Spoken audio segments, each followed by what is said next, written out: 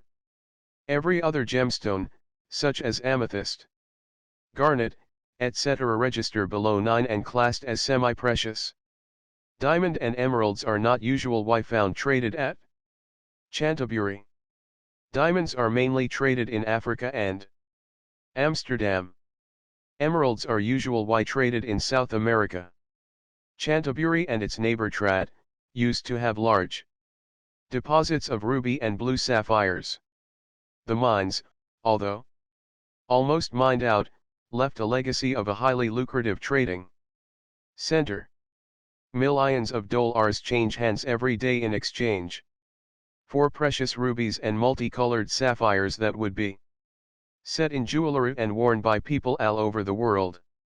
Canterbury bustled with activity on trading days and boosted the Thai economy. Most rubies now, though, come from Africa or the nearby Burma, and sapphires from Sri Lanka. Canterbury has the reputation for having some of the world's most skillful cutters of the stones, turning the drab, raw dull stones into beautifully faceted gems. The Thai ruby is one of the rarest and most sought after, as it is pigeon blood red with just a tint of a violet. The Thai blue sapphires are darker than the light sky blue 150 color of Sri Lanka sapphires and are much sought after. Both the Thai ruby and sapphire are extremely rare. Thaksin had informed the king on his return from Siliguri of the findings made by Miss Ratravi Cecilin, the geologist and mineralogist, with the group of specialists. She had done some laboratory tests on Vichy's ornament and confirmed that it was a large unfaceted ruby, about 60 carat in weight and inclusion free, which made it very high quality. Inclusions are small imperfections in gemstones. The more inclusions, the lesser the stone's value. No inclusions, the stone is classed as flawless. Ratravi had surveyed the area where the monks had usually found the stones for carving. She had found a vein of ruby that she could not yet determine the size, but where there was ruby, there was usually sapphire, and, sure enough, with the village guide's assistance, she had discovered the sapphire vein, deep within a cave. Thaksin had informed the king that they were still unsure as to the size and root of the veins, but Ratravi remained convinced that the veins would be large and bring prosperity to the village, which would only be a 1-hour drive to Canterbury. Once their new road had been complete. She had also found rose quartz deposits, which usually denoted gold, so maybe there was some of this precious mineral too. She appeared thrilled when she told Thaksin that she had never come across anything as exciting as this, and would continue in the area for several more days, until a complete and thorough report could be made to the king. Thaksin sat in his office at the imperial palace. The telephone hadn't stopped ringing since his return. He and the king were organizing and coordinating the improvements and developments of Siliguri. The phone rang again and his secretary announced 151. Major General Nalafon Chinawat is on the line. Kun Thaksin. Major General Chinawat was the chief of police in Pattaya. The two exchanged morning greetings, pleasantries, and Thaksin inquired as to his call. Have you any news from the investigation? The police chief told Thaksin that the body of an Arab had been discovered, which had half the skull cut clean off, by a sharp double-bladed instrument that had been found embedded in the wall. They had taken fingerprints off the blade, and the prints belonged to a young Thai man, about 25 years of age, who had been taken to Pattaya Bangkok Memorial Hospital with a bullet wound. He went on to explain that the man had died in the night, rather suspiciously. He also mentioned that they had found a computer in the dead Arab's hotel room, which had been receiving messages from another computer, and they were now trying to trace the person who it had been linked to. His officers had also retrieved several pictures of what appeared to be the object that Thaksin had been searching for. "Have you any further leads?" Thaksin inquired. "Sadly, no," said the chief, "we appear to have hit a dead end. However, there was blood on a window, so we assume the Thai lad jumped out. We also received reports about 3 foreigners who accompanied him to hospital. We tried to interview one who was injured, but he seemed a little confused. And we do not know where the other 2 are. We went to their hotel, and the receptionist informed us that they had left with 2 girls early in the morning and the girls' mobile phones are switched off." Nalafan continued. "It appears that somebody else had been in the room. There was more than just the young Thai and the dead Arab.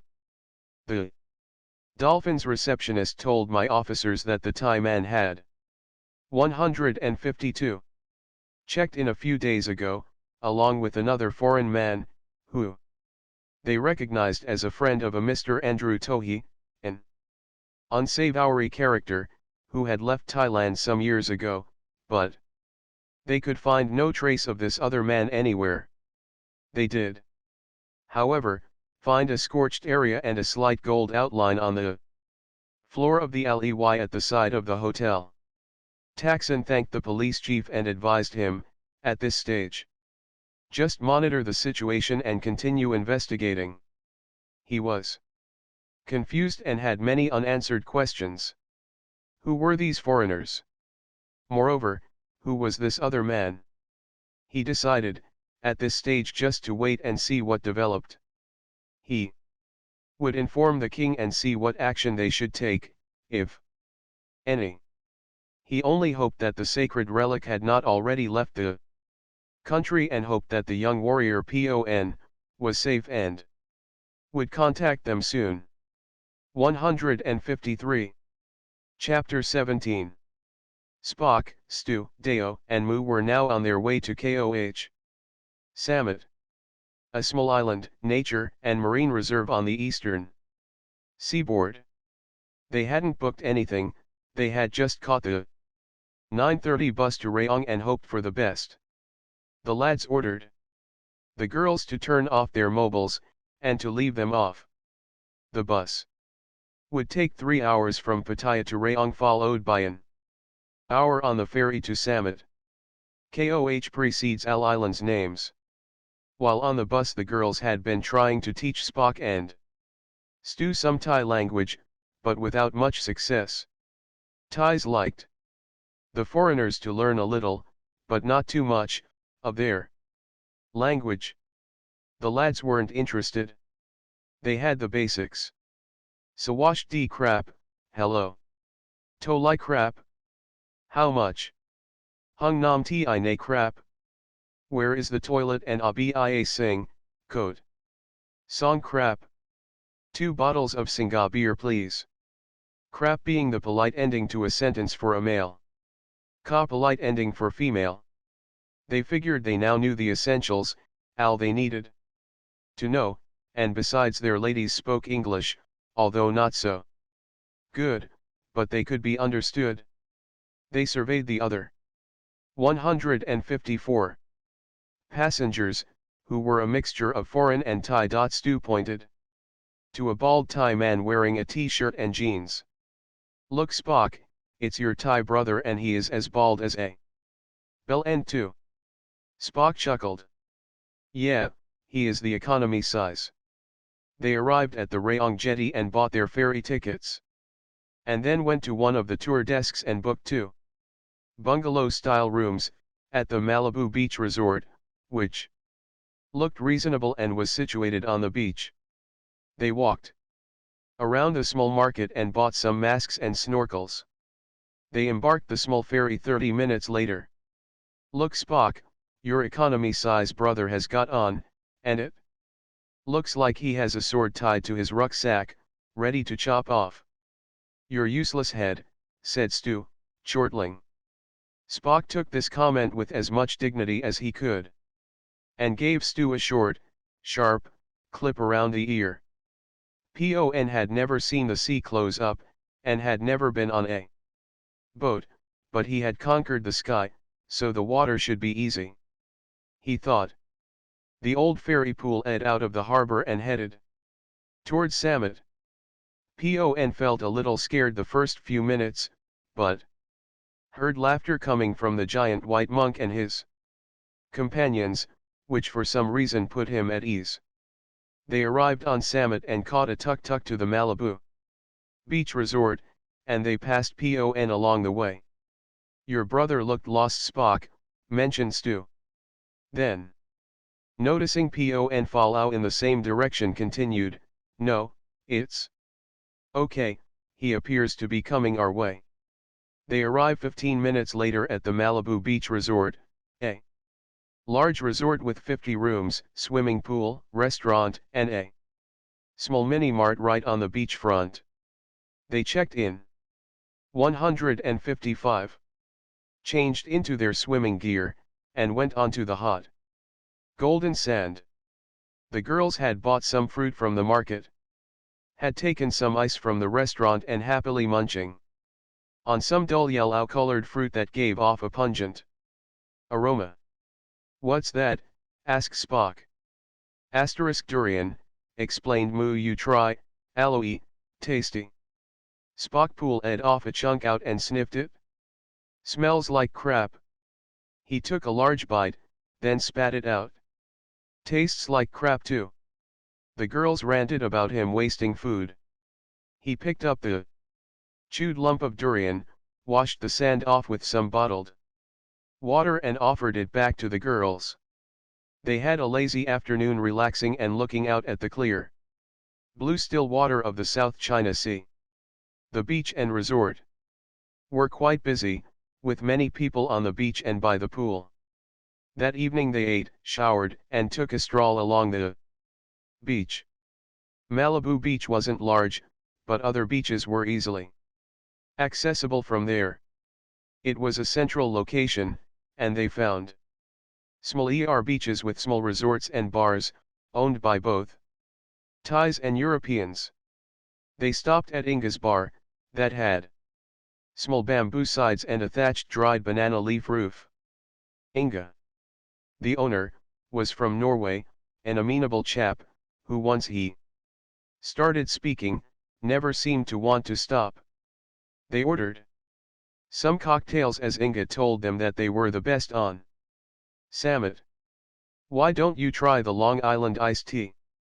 He said. His small haggard-looking wife mixed the cocktail and, although the lads had seen Inga's wife put in at least 7 spirits, they assured Deo there was very little alcohol content. Because it had a cocktail umbrella, which meant low alcohol. She'd believed this, drank it down like water, and ordered 156. Another. Inga had told them he'd had the bar several years and high season was good, which allowed him to survive throughout the low season. He said that he lived at the back of the restaurant, in a small bungalow, which, when the lads investigated on one of their voyages of toilet discovery, there was a shabby, run-down shack. And when Stu inquired as to whether his bungalow was behind the dog's kennel, Inga looked indignant and went to speak with other customers. They moved along the beach, stopping at several more bars and bought shellfish off the many large half-oil drum barbecues. The freshest seafood they had ever tasted. They returned to the resort around midnight, carrying a wankered Deo. They put her to bed. Spock and Moo staggered to their room. Koh Samet, like most islands in Thailand, are jungle covered. Rocky outcrops or mountains. The larger islands have been developed to a stage where very little jungle remained, just sporadic spots. Large islands such as Phuket and Samui have been modernized, and any spare piece of land has been turned into hotels, resorts, or other buildings to attract the hordes of foreign visitors and their money.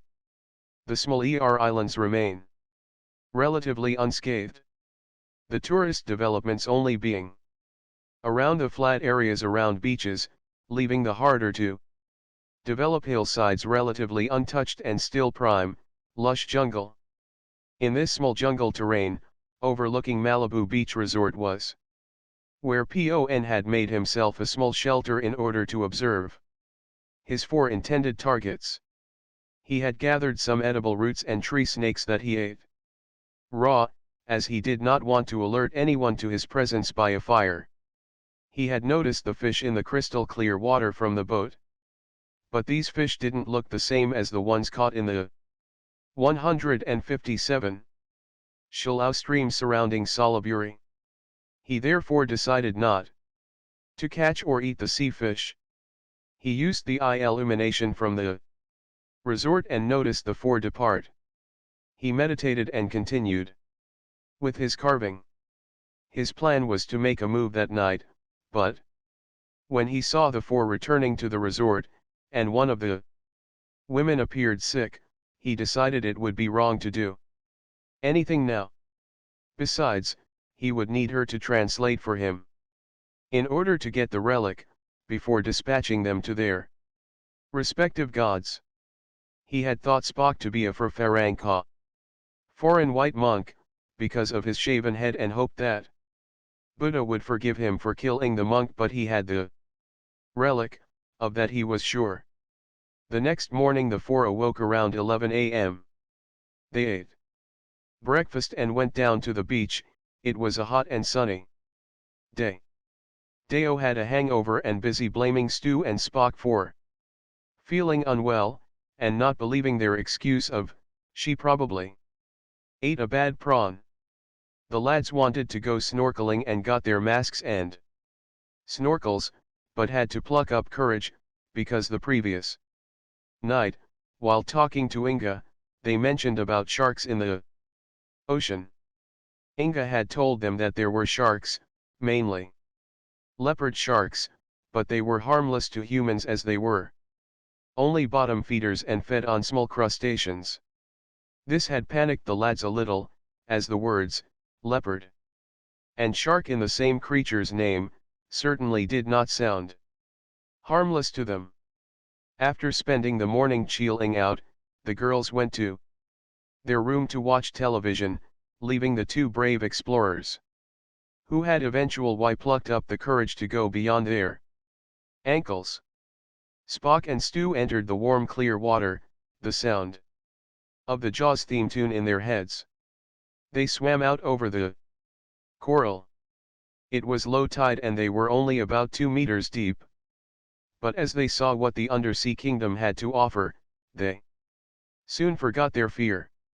Large longhorn and fire corals littered the 158 seabed, soft and fan corals all swaying with the current.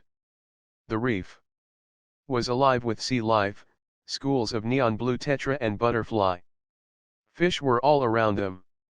They pointed out to each other different species. A large brightly colored triggerfish swam past, and a large crown of thorn starfish caressed the hard coral, taking its lunch out of the living rock. They snorkeled along and didn't notice the crouched figure on the rocks, who watched their every move. The 2 lads loved every minute. They had their attention focused on a cute-faced, small, box puffer fish, when suddenly there was a loud splash in the water close by. Their first and only thought, shark. They popped their heads out of the water and swam in a panic toward the beach. They went a short distance and then stood up on the sand. They looked back at the rocks and noticed thrashing arms, legs and a body, which kept disappearing under the water, only to return to the surface and thrash some more. "Look," said Stu, "someone's drowning." Pon had never learned to swim, the streams around the village were too shallow, nobody swam, and now he learned the hard way. He had slipped off the rocks and into the sea and thrashed about in panic, with his arms and legs slapping the water in an unsuccessful attempt to keep afloat. He swallowed some seawater and felt it going into his already weakened lungs. After a few minutes and total exhausted, he stopped thrashing and sank beneath the surface. He felt tranquil, everything was still and silent under the water. He imagined that he would soon be in nirvana and was ready to meet his Buddha for guidance on the journey to beyond. He felt a tug on his t-shirt and became aware of being lifted to the surface. He broke the surface and started coughing and spluttering as water was expelled. He then got carried toward the shore. Spock carried Pon to the beach and placed him on the sand, and whilst on all fours he coughed, spluttered, belched and vomited. 159. Out sea water, he was exhausted. After a few minutes, he rolled onto his back and looked into the smiling faces of Stu and Spock. He was confused and unprepared, he could not fight, he had no weapons and he was an easy target.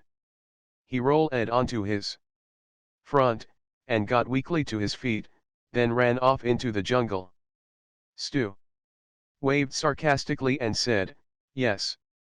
Well, don't mention it, no thanks required."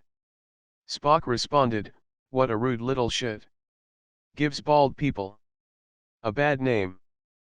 Pon got to his shelter and collapsed, still coughing, his lungs felt on fire. A few hours went by and Deo and Mu joined the lads on the beach. They had been snorkeling again, but now decided it was time to shower, change, eat, shag, and go out. They decided to leave the snorkeling gear in Stu's room and, as they entered, a familiar face dressed in monk's robes with a sword pointed at them, was now stood, with his back against the wall.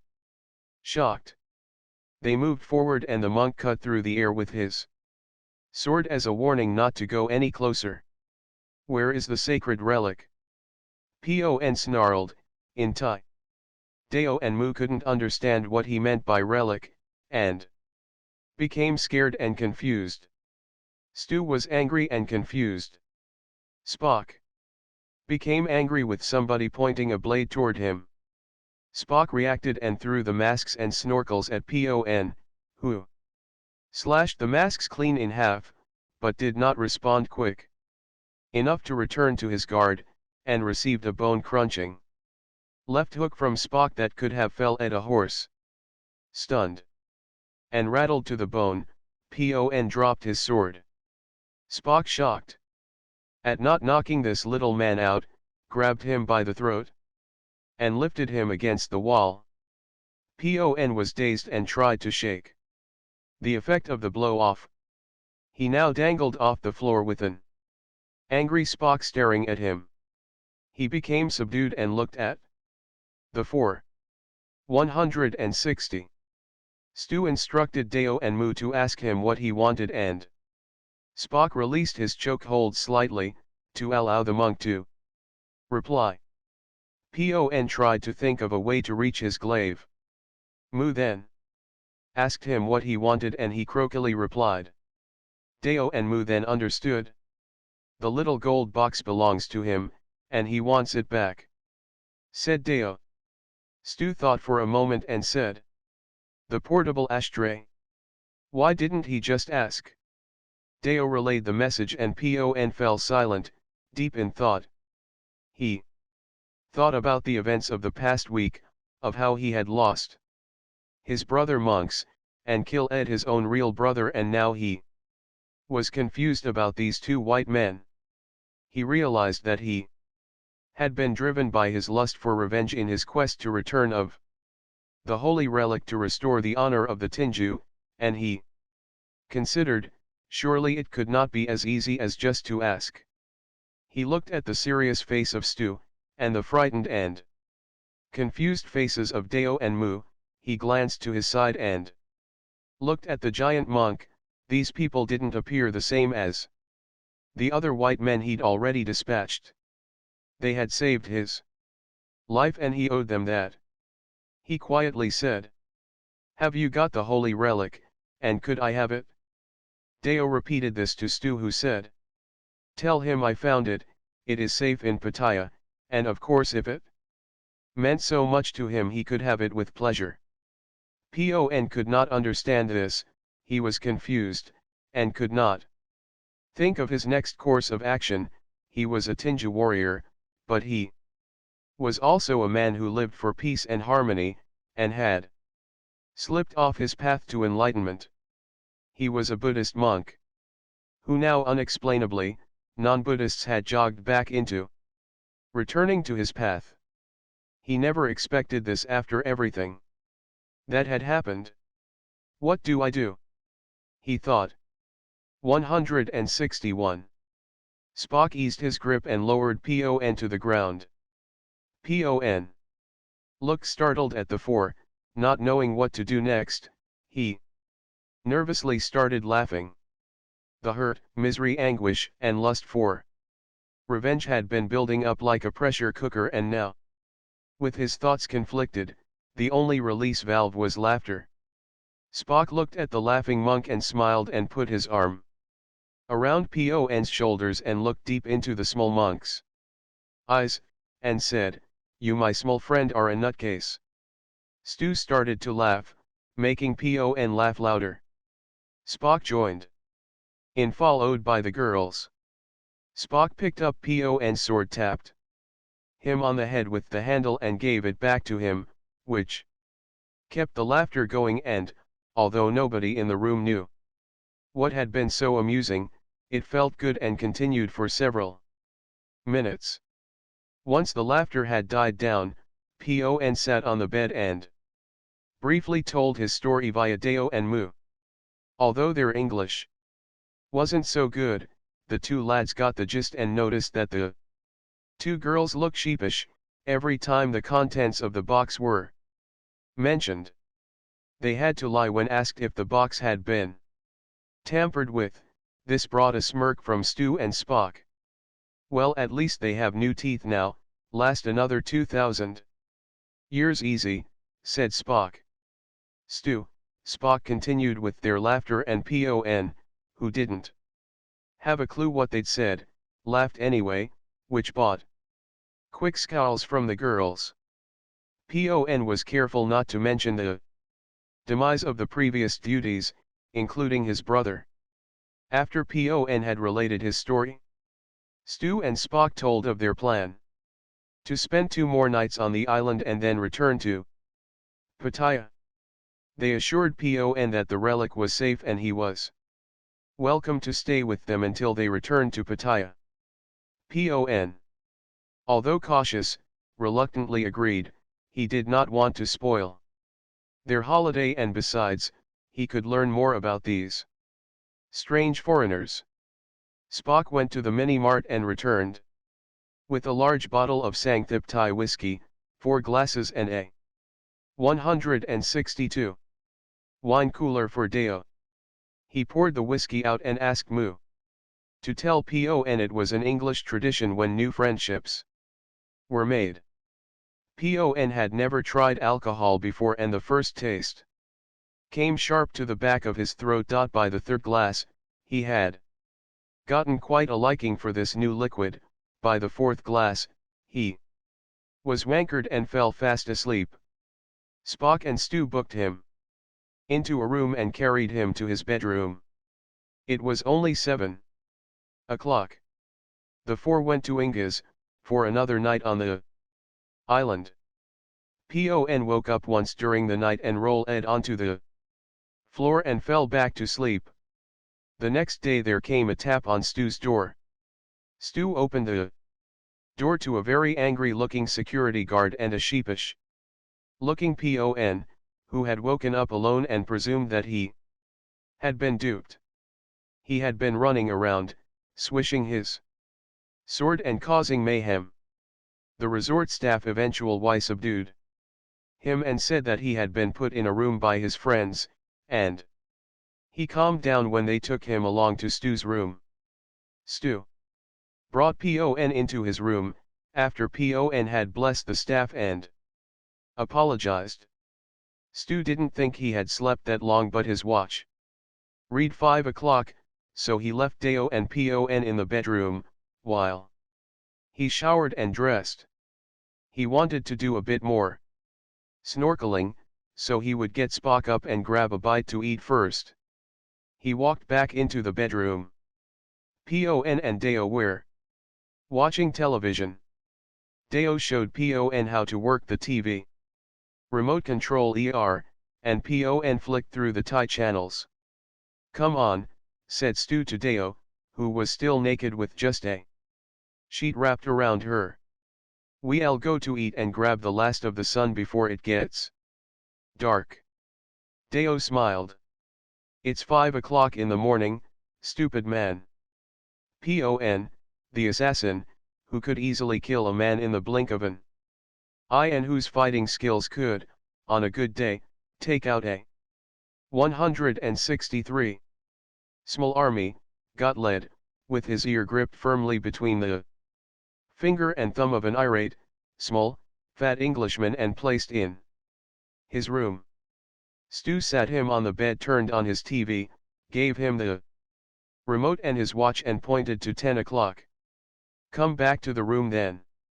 He spoke and made gestures, in the hope that Pon would understand. Stu closed the door and went back to his room. Deo lay naked on the bed, smiling. "That's a bit of luck," thought Stu, "she appears to have accidentally left her legs open." They all had fun during the day, including Pon, who was an amusing little chap under all that seriousness. Stu and Spock taught him to snorkel in the shallows, after hiring 2 more sets of snorkeling gear. He was scared at first, but the 2 lads held onto him and marveled by everything he experienced. He brought the rest of his meager belongings to his room. Stu and Spock taught him a few traditions, like the normal English greeting of placing your hand into a fist and displaying the middle finger. The lads had fun watching him perform this greeting, especially at Inga's, but they received a ball-ocking off the girls, who told Pon it was a joke and not a good thing to do. They ate at the barbecues and Stu and Spock thought Pon would finish the contents of a small ocean. He tried everything that had been cooked, and finished it all, bones, shells, everything. He drank a couple of beers, after he was informed this is a harmless liquid, but after being put straight by the girls, stayed off it after the first few. They all had a good time on the island with their new friend, who was a source of friendly mockery. The next day, Stu and Spock decided that when they returned to Pattaya, Pon had to stay the night, as it was time, and indeed their duty, to get him laid. They caught the 2 o'clock boat the following afternoon and headed back on the bus to Pattaya. Pon had turned on Tohi's phone and called Taxon. 164. Taxon had told Pon of the investigation and Pon confirmed that the relic would be in his possession soon. Taxon had told him about the 2 suspect foreigners who had vanished, but the third had now been discharged from hospital and would be able to lead the police to the other 2. Pon had realized they had been referring to Spock and Stu, so he told Taxon that he had everything under control and asked him to inform the Pattaya police to back off from the investigation. He informed Taxon that he would get the relic later that day and return with it to Bangkok the following morning. However, Taxon told him that